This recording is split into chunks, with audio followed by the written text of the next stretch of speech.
বিশ্ব ফুটবলের নতুন র্যাঙ্কিং প্রকাশ করেছে নিয়ন্ত্রক সংস্থা ফিফা। সেপ্টেম্বর উইন্ডোতে খেলা ছিল প্রায় সবকটি সদস্য দেশের, আর তার ভিত্তিতেই এবারের র্যাঙ্কিং করা হয়েছে।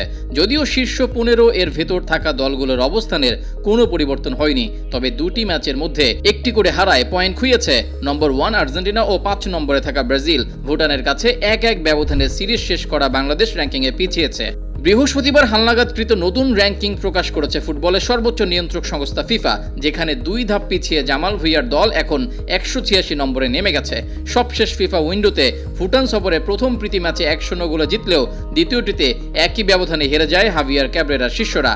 পয়েন্ট তালিকার শীর্ষ 15 অবস্থানে কোনো পরিবর্তন হয়নি। 3 বারের বিশ্বকাপ জয়ী আর্জেন্টিনা 1889.02 পয়েন্ট নিয়ে রয়েছে 1 নম্বরেই। গত জুলাই মাসে প্রকাশিত আগের র্যাঙ্কিংয়ে তাদের পয়েন্ট ছিল 1901.48। বিশ্বকাপ বাছাই পর্বের ম্যাচে চলতি মাসে 2টি ম্যাচ খেলে আলবিসেলেস্তারা। লিওনেল মেসিবিহীন দলটি প্রথমটিতে চিলির বিপক্ষে 3-0 গোলের জয়ের পর কলম্বিয়ার মাঠে হেরে যায় 2-1 গোলে, যার প্রভাবে তারা 12.46 পয়েন্ট হারিয়েছে।